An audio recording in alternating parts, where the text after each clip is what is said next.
everyone. Just recorded. How you doing?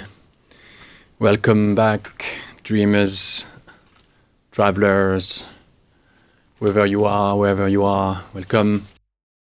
I just read the I just read and recorded the fourth tablet of the Babylonian creation epic, right? And the fourth tablet. No, am I? No, it's tablet number 3.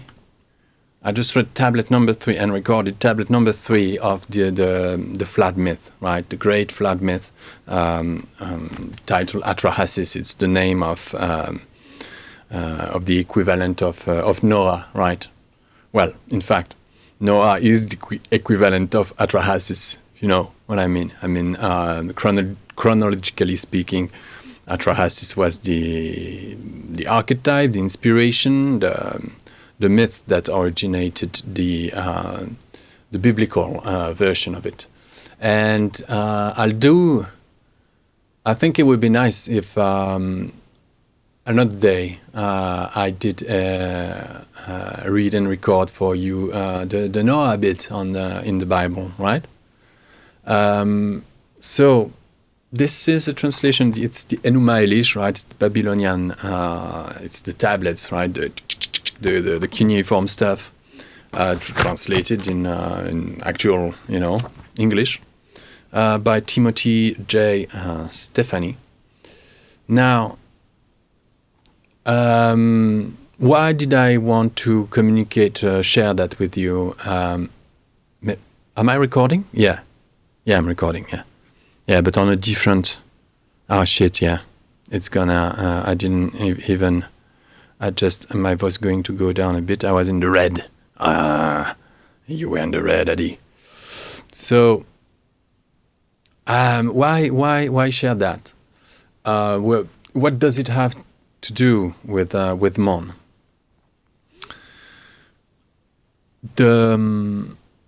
First, I think.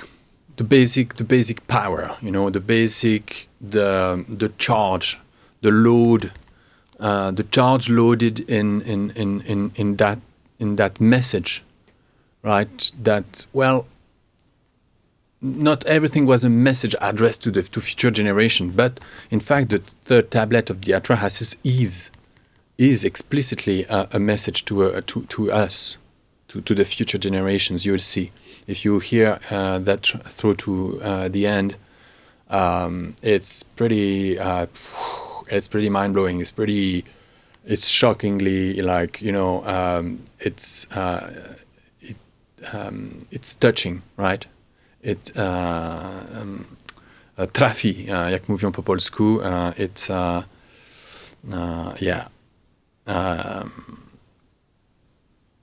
So there is this energy in it that fuels me to give a sense of groundedness into mythic, that sort of mythic consciousness, that sort of ageless, eon spanning awareness of the journey of man. You know what I mean? And I want to. I'm not an actual writer, a novelist or whatnot. I just write a role playing game, right? I'm not writing a role playing game because because I'm not able to write something quote unquote better. I don't think that this is a thing. Some people just think that role-playing games that are like kind of, I don't know, too evolved or too complex, in fact are a lesser version of some kind of total accomplishment that the novel should be compared to a role-playing game. I don't think that's. I don't entertain that thought. That even the dialectic don't resonate with me. Although and shout out, the. How to call? I still think that novelists have their role to play. They're like the bards, the minstrels, the law keepers, right, of our era, right? Now they have the freedom to invent, to lie, to create, to be, it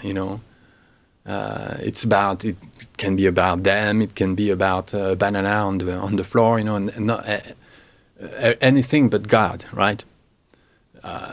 Before those texts were, we don't really know. There's some, well, there were.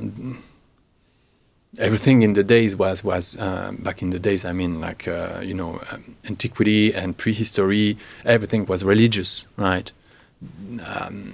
Every act of life, had a significance. I mean, that's how we maybe we like to think about it. Maybe, I don't know, because today, well, I don't know. Certain things maybe have no significance. I don't think that. It's a weird topic.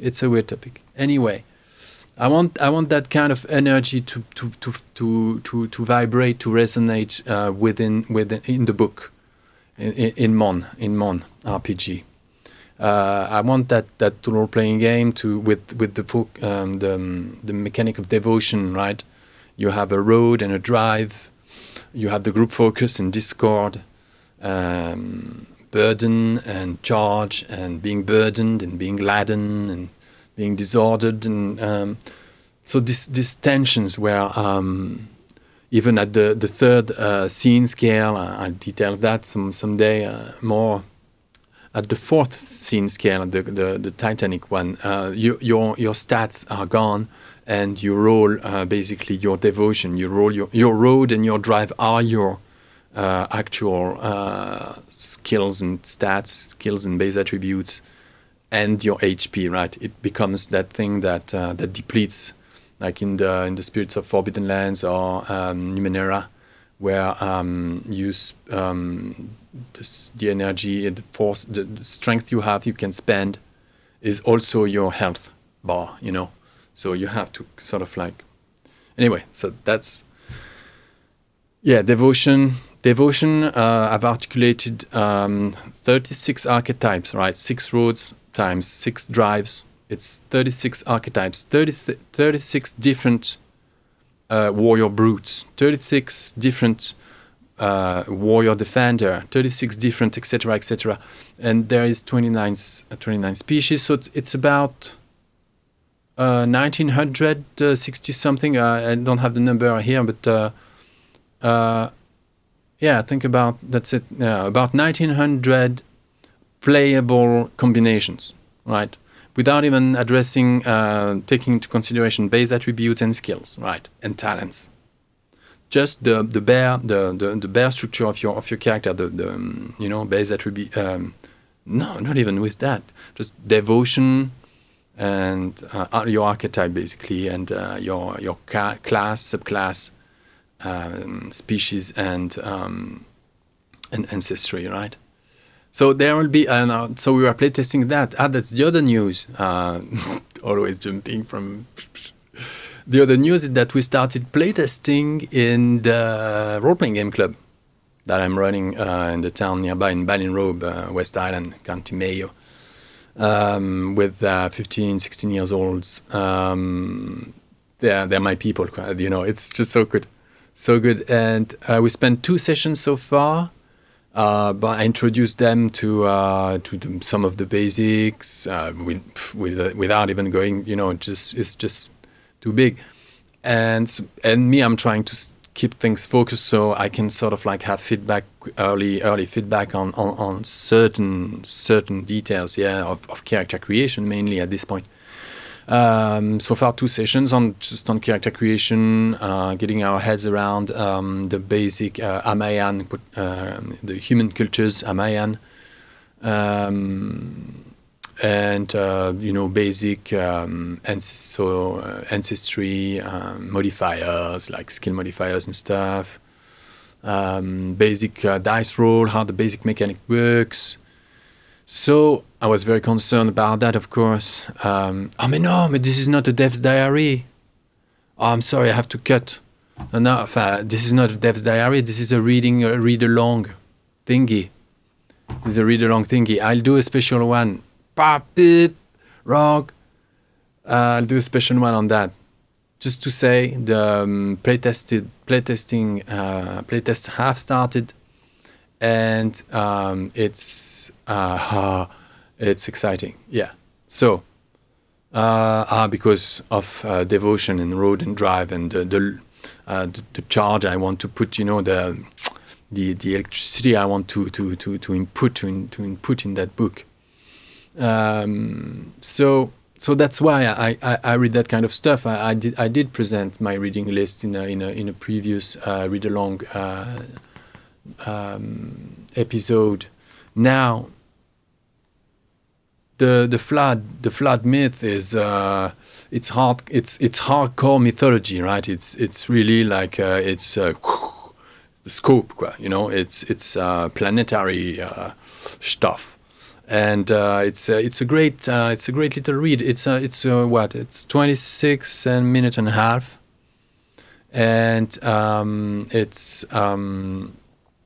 you have this man saving humanity thanks to a treacherous god who betrayed the trust of his sons and brothers and whatnot, and he informed Atrahasis of the coming flood, and by speaking to a reed, a fence, like pretending that he's talking to the hut or to the wind, to the hut. But behind, he knew he had said, Atrahasis, come and hide behind the reed fence, and maybe you listen something of interest, And it's mentioned as well. There's a version of that in Gilgamesh, right? Can't remember now. Is it Gilgamesh himself or someone else? No, I think, and he has another name. I should go back to that. Yeah, so the Babylonians, they had tough gods, pretty anthropomorphic, pretty characterial and temperamental, very human, right? Very elemental, like very nature, So, and they had functions, they had powers over certain domains of the laws of nature, physics, and whatnot. It's I guess there are research. There's research down on that kind of things. Now, I hope you find that interesting, inspiring. That will arise your curiosity for more of read along episodes, and interrogate you about what is this bloody Mon RPG about. So I will leave you with another me from the past, reading and recording that thingy, the Atrahasis, the Great Flood myth of the Enuma Elish, the Babylonian creation epic. At the end, I'll probably come back to just say a quick goodbye, and voila. Everyone, here you go. Enjoy. Atrahasis raised his voice to be heard, speaking to his master, where he was at the reed hut, where he spoke to his lord Enki. I have experienced a portentous dream which was terrible. The waters of the river began to surge, turning up and rising, flooding its banks and spreading over the entire landscape. There I struggled for breath, and as though all life was ending. But as to what it might have meant, this was not made clear. It would be best if it was made known to me while dreaming. So the meaning of a dream received as an omen is certain. Enki raised his voice to be heard, speaking to his servant. I sent the dream to relate to you what you need to know. Atrahasis raised his voice to be heard, speaking to his master. Lord, please, make known to me the meaning of my dream. Tell me plainly, that I might understand its implications. Enki raised his voice to be heard, speaking to his servant. You say it should be made known to me while dreaming, so pay heed to the substance that I will pass along to you. Wall hear every utterance. Reed hut attend to every word. Take apart your house, and with the timbers construct a boat. Put aside your property for the sake of saving living things. The boat you construct must be sized with proper proportions. The length of it and the width of it should be equivalent. Put a roof upon it, like that which covers the deep Apsu. Cover it all so that even the sun might not peek inside. Construct within it both upper decks and lower decks. The ropes must be made durable enough to endure strain. The bitumen must be made strong to lend its sturdiness. For I will make the rains fall upon you where you stand, descending like a wealth of fowl, like a treasure of fish. Atrahasis opened up the sand timer to fill it with sand. Enki told him the amount of sand that would be required, enough to last the duration of the flood for 7 nights. Atrahasis heard every word that Enki had spoken to him. He brought together the elders, who assembled at his door. Atrahasis raised his voice to them that he might be heard. My lord Enki is not popular right now with your lord Elil. The 2 gods are in the midst of a feud with one another. Thus they have caused me to be driven from my house. But because I have always treated Enki with devotion, he spoke concerning this trial which I am to undergo. No longer will I be able to remain within your city walls, and never again might I set my feet upon Elil's dear land. But down into the Apsu must I travel, to be with Enki. This is what he spoke to me, and this is what I must do.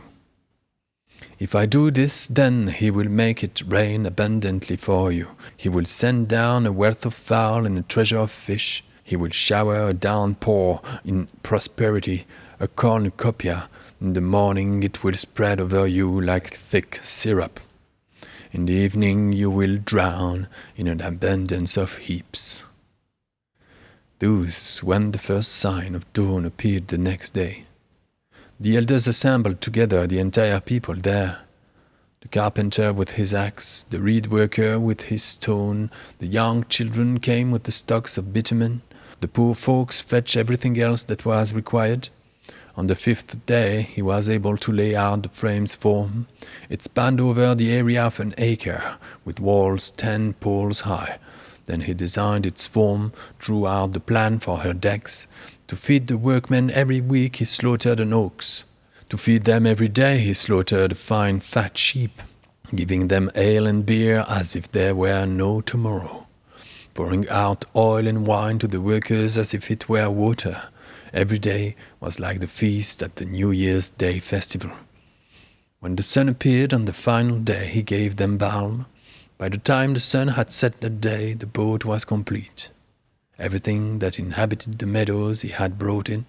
Everything that inhabited the wide spaces he brought in. Pure ones and impure ones, and tall ones and short ones, fat ones and skinny ones, and large ones and small ones. He chose from among these and put them aboard the boat, birds that are in the skies, the mourning cattle of Shakan, the savage beast that roam throughout the wide expanses. He chose from among these and put them aboard the boat, and he took with him every manner of skilled craftsman. He then brought all of his people together within his barn, inviting them to join him before disembarking to feast. They were seated when he sneaked his family on board, while they were all eating and while they were drinking. He did not keep still, but kept going out and coming back in. He was crushed. His heart was breaking. He was vomiting. Then the cast of the sky altered and the clouds rumbled. When he heard that sound, he closed up the door with pitch. During that entire span, as he was sealing around the door, he could hear the storm god booming within the clouds. The winds swiped around the ship, even as he climbed up. When he cut through the mooring rope and freed his boat, the next day there came lowering grey clouds over the sky. An ominous gloom arose and approached like a tempest, and an unnatural darkness prevailed over the landscape. This brought the Anzu bird forth, flapping and screeching. Overhead the sky resounded. All of the people gazed aloft. Anzu was scratching at heaven with his fearsome claws. Lightning blazed the sky, and earthquake struck the land. He broke through the firmament and formed a gaping hole. From this hole in the firmament the torrent's fury poured. The flood weapon was unleashed upon the people like a war. They lost sight of one another within the cascading rain. The storm surge roared like a charging, bellowing bull. The wind sounded like a howling ass in the wilderness. Thick dark enveloped the entire earth. The sun was not seen. The people became like a white sheep offering to the gods. Every one of them was consumed by the turbulent purge. Even the gods were alarmed by the full force of the flood. They retreated to the safety of the highest heaven of Anu, where they cowered like dogs from the crash of the deluge. The flood surge wreaked havoc, was raging out of control. Anu lost his mind. The gods, his sons, shook around him. The lips of the great mother goddess Nintu were salty. All the gods, the Anuna, were left hungry and thirsty. But the divine midwife, wise Mami, gazed out and cried, "Bring sunlight back to them so that they might see." How could I within the very assembly of the gods? How could I ever have consented to their destruction? Elil had a callous enough nature to command this evil. He should have withdrawn that command, like Tiroru. They lash out with anguished curses directed at me. Now they have become like white lambs of sacrifice, beyond my control. For how could I live with this loss? My busy din upon earth has been reduced to silence. What must I do? Must I hide myself beyond the sky? To live evermore in a cloister, put off from my kith? With what reason then did Anu accept this decision? It came about from the command to his obedient sons. He didn't deliberate the matter, he just ordered a flood and brought the people to a sad and sorry destruction. He conspired to bring about their pitiless decimation. Now their shiny faces will never again see the light. The gods cowered like dogs from the crash of the deluge. The flood surge wreaked havoc, was raging out of control. Anu lost his mind. The gods, his sons, shook around him. Nintu was screaming and wailing like a woman in travail. Would a genuine father have unleashed the wide waters to meet their end, clogging up the river like dragonflies?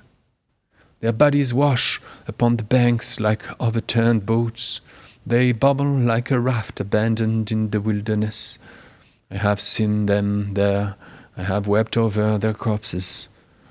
Will there be an end to the tears that I shed for them? Nintu wailed and expressed her feelings of grief fully. The gods joined her in weeping for the vanished country. She was overcome with heartache, but could find no beer.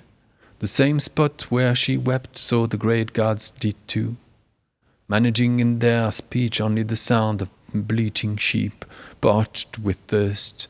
From their lips came only emptiness, for the duration of 7 entire days and 7 nights. Whirling water, the storm wind, and the flood prevailed. When the next day arrived the tempest, flood, and fury, which had been thrashing like a mother straining in birth, all suddenly expired, and the swirling sea became still. The storm wind lessened, the raging torrent refrained. Atrahasis peeped out a gap to see what things were like. All quiet, nowhere distinguishable a man from the mud. There was just the endless flood water, like a flat roof. He opened the window and light beamed onto his face. He knelt down and sat, then cried with tears cascading. He looked for the hills and for the banks of the ocean. Then he saw areas of land breaking the surface of water. The boat settled itself upon the mountain of Nimush. It took hold of the craft and would not let it wander. For the first and second day, for the third and fourth day, for the fifth and sixth day, the boat did not move an inch. Then upon the seventh day, Atrahasis released a dove. It flew out and came back, finding no place to perch. Then he reached his hand forth and released a swallow. The swallow flew here and there, then came back home, for there was no promising place it might alight upon. Then he reached his hand forth and released a raven. The raven flew, and seeing that the waters were receding, it settled to eat, preen, fluff itself, and did not return.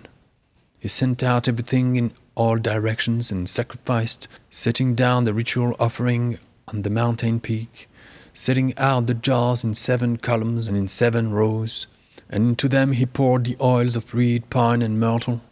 The gods smelled the rising smoke, a pleasing fragrance. They gathered over the offering like a swarm of flies. After they consumed the offering, Nintu rose and spoke. What could have come over Anu to make this decision? And does Elil have no shame coming to savor the smoke? Without consideration, the two of them set down a flood and brought the people to a sad and sorry destruction. They agreed to cause their dire and pitiless obliteration. Now their shining faces would never again look on the sun.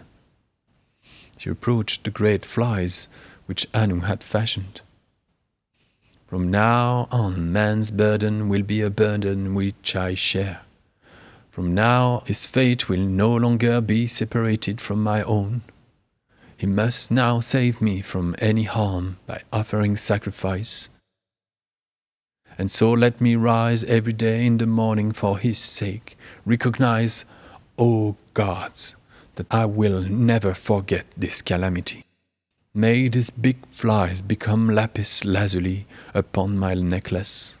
I will eternally recall and never forget what happened here.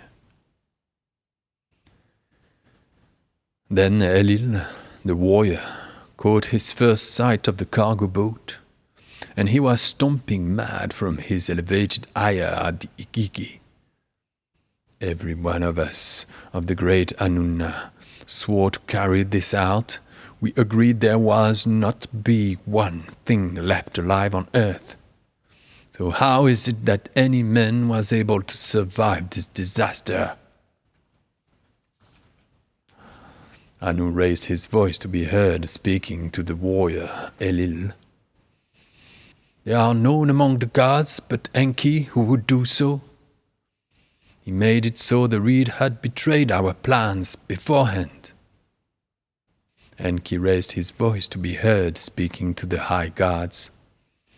Yes, it was I who did it. And those did it against your wishes. Since I worked to guarantee life was saved, not extinguished, I had this man construct the boat and take others with him, to save all manner of life on earth and to return them safely. The one who does wrong is blameworthy for his own wrongs, and he who commits a crime is culpable for his own crimes. Thus I am not opposed to the exacting of any punishments.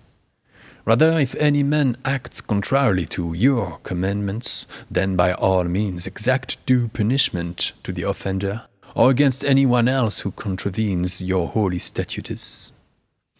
If you have cause for complaint, then make your case justly, exact your punishments with equanimity and without ire, that a man may not suffer where not guilty of wrongdoing. Rather have his numbers be reduced by the lion and wolf. Rather have his numbers be reduced by famine and plague. Rather have his numbers be reduced by war and invasion. Only that you not bring destruction to every one of them. Only that they might never suffer extinction from a flood. Those the gods will not be known for their maliciousness. Then man will continue to make his offerings to the gods. Yet if he continues to act against to your will, then so be it, and bring punishments to the ones who sin against you, but only exacting punishment where punishment is due. There I have now said everything that I wished to convey. And Elil raised his voice to be heard, speaking to wise Enki. Then let us go, and bring the womb god Destiny to us, and we will hold the conference together at the meeting hall. Enki raised his voice to be heard to the womb goddess Nintu. Nintu, as womb goddess, you are the one who chooses fates. You are the one who determines destinies for all the people. Have it be that 1/3 of all people are able to have children, which would assure the continuance of the population of men. Have 1/3 of them to be unable to do so due to youth or age. Have there be 1/3 of the people who have among them women who are capable of giving birth, but not properly. May the Pasitu demon lift the baby from its mother's arms, and further make the Ukbabtu, Entu, and Enkisitu women who are off limits to men to further reduce the birth rate. Let his fortunes rise and fall, and his fate be unknown to him. Let there be among mankind but few who are prosperous, but let the remainder of them struggle daily for survival. Sometimes mankind will be reduced from facing disease. Sometimes mankind will be reduced from facing warfare. And through these means his numbers will not burden. Through these means men will not become too powerful. Let it be that humankind not be allowed to live eternally, but only for a duration of time, a fixed number of years. This will be made the manner of life for all of humankind. Let there be no fixed duration for death, but only for life. In those there will not be so many humans upon earth. There must only be enough to perform the work of gods. Let him live his life in joy and misery for his brief lifespan. May he forever enjoy only what is meant for men to enjoy.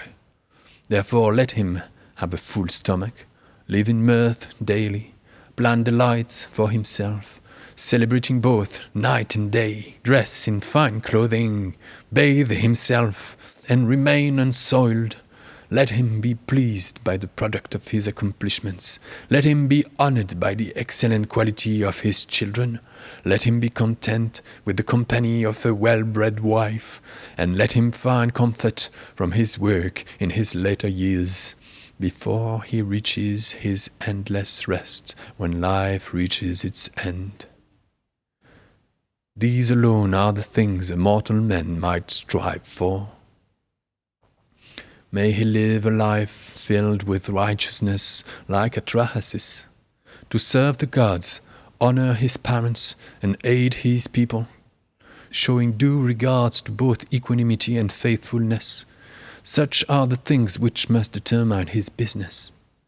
Those set down for him the instructions for him to live by, such that men might recognize the origin of his miseries, and that men might be inclined to hold himself from evil, with due regard for the gods through righteous conduct, never failing in making his regular offerings to the gods, performed at the requisite times to incline away our wrath.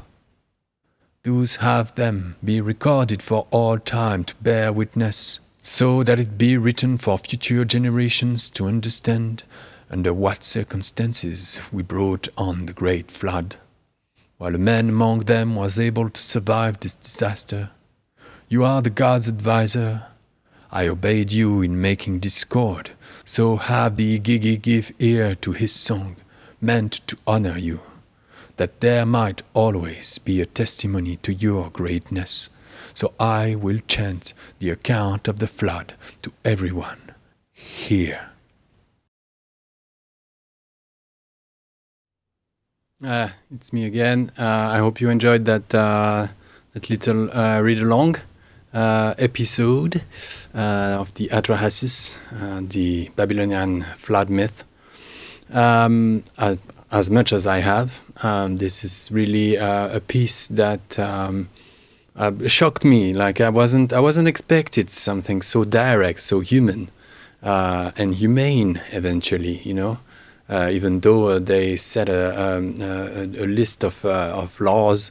Of not to do and stuff at the end is pretty, and a finite life, and and sacrifices, and well, it's interesting how we have come up with stories to explain that mystery of our short lives, right? Supposedly short lives. Don't know, compare that to a butterfly. Yeah, it might feel lucky a bit. So, and that's it. I that was funny. It was the segue into the nothing to do with Atrahasis here. The segue into the role-playing game and the playtest. That completely belonged to another playlist, right? The actual dev diary itself, not the read-along stuff. So. Typical of me, not. I will make notes. I'll prepare a structure. Those YouTube interventions, whatever. So far, so good. Anyway, you're only 14 to watch. So far, so. But I believe I don't. Yes, I care. I that's why I'm here again at the end of this video to invite you to. I want to raise your curiosity. I promise you, I'm having the best crack in my life designing this game. I'm putting everything I have in me and have access to, and I'm making something. At least I will have a great time playing it. But I really invite you to come and join the Discord, for instance. Look at the work in progress. I'm there often, just. Putting bits and pieces in the open to discuss. There are polls, there are questions and stuff, and discussions going on. And who knows? Maybe you'll want to to have a say in things. I mean by that, become a partner, collaborate. So. Without getting too much distracted, come along. Come along. Look at how, because I'm quite open. And I'm looking to learn as well. You have things to teach me. Advices. You have tips. Come on the Discord and share that with everyone who is there as well. I have a Patreon. We will need financial support to pay the two artists that are so far interested in joining we'll see. A musician, just an incredible musician who will do the soundtrack. He looked quite motivated. It's a friend. And another friend, also an artist, but a visual artist, who will do the main the main spread for the chapters, right, in the book. I'll do the heavy lifting with the core illustrations, within stuff, the placeholders and whatnot, and various things, the layout and all. I'm still open to, if you're a layout artist and you don't do we may collaborate. Even a designer, a game designer, as in like you want to have a say in the settings or in some rules and stuff, and you want to give a bit of your time. I can look to hire you. But I'll be bored. I don't really have what it takes to be picky at this point. I'm not Free Leagues or whoever else, but I have I'm a bit of a pain to work with, right? I'm a little I'm a little tyrant, right? Just a little one. So anyway, a Discord channel, a Patreon, $5 a month, $10 a month, you know how it goes, Patreon. We are still far away from the Kickstarter, so the idea is to you know how it goes. You have to build a community first before you make a big sort of announcements and whatever. Please, just if you know someone would be into that kind of mythic, space fantasy, tabletop role-playing game, just talk to them about it. Show them the way. What else is there? Well, we have what? We have an Instagram, we have an X account, we have whatever else. The other thingy. We even have a TikTok. Not bon, and this YouTube channel. So I try and come up with something every 2 or 3 weeks, right? At this stage, I'd rather focus on the work, which is just monumental. Like I just realized to put down. Again, I'm talking about dev diary stuff.